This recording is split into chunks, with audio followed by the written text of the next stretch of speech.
It's October here in Kentucky, the month of change, and I'm welcoming some change. First off, the opening weekend of bow season here in Kentucky was maybe the best weather I've ever experienced that early in the season. We had temperatures in the low 50s. Deer were really on the move. Had some buck encounters. There's a buck right here. Saw some does, and then, man, it got hot and dry. Deer weren't moving. Right at dusk, right at dawn, you literally had a window of just 20, 30 minutes, and some of the deer activity just was 100% nocturnal. This corn has been tall and green, and I've been seeing some deer out in the corn, and you just can't get a shot. I'm not going to take a shot that I don't think I can get right to the vitals. I've been out a couple times. I've had some really close encounters, but I have been struggling hunting these deer over this corn because they're so hard to see, and they can get right on you and you still can't get a shot. Beautiful morning. It looks great out here. Temperatures are in the 50s. Wind is right.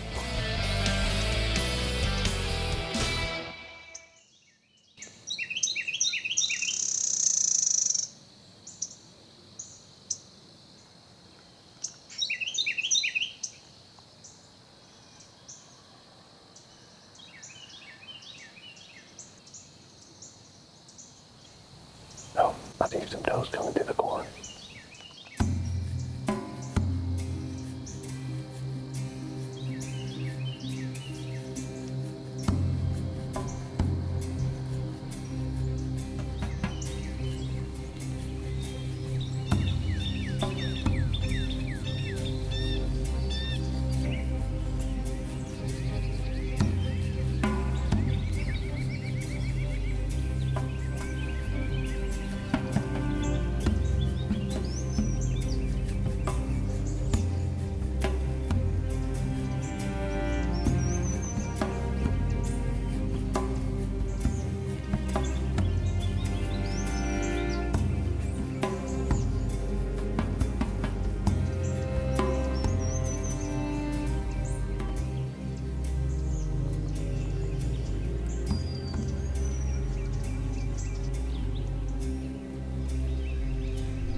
I made a good shot.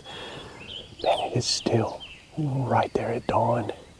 These deer blend in with this corn so well. I thought I saw something coming my way, and then I looked up, and sure enough, here were a few does that were making their way. Kind of acted a little weird for a minute, and there was actually a raccoon right here below me. And I think they were kind of hearing it, wanting to know what that was. I think I held the arrow pretty tight. The deer looked like it didn't duck too much when I shot it. I think I made a good shot. Now I'm going to give it, it's at least 30 minutes. We'll get down, we'll find the arrow and see what type of sign I can find there. Hopefully I can recover this deer really quickly. I've got some special plans for this doe.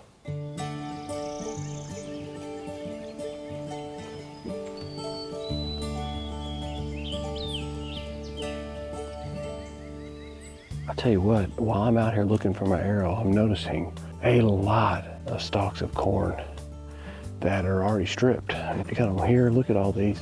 There's just one right after the next, after the next, after the next. A lot of different things can do this. Raccoons will actually pull them down and take them, birds, but deer are notorious for corn damage. One of the reasons I hunt this particular piece of property, Zone 1 county, high deer densities. I'm out here looking at all of this corn that has been completely stripped, and hopefully do a small piece to take some of those deer away and to use them for a better purpose, which is fresh, lean protein. Here is the first bit of blood that I've seen. I believe this is where it was standing, which from the ground I'm looking at it, it looks like it's closer to maybe 35 yards.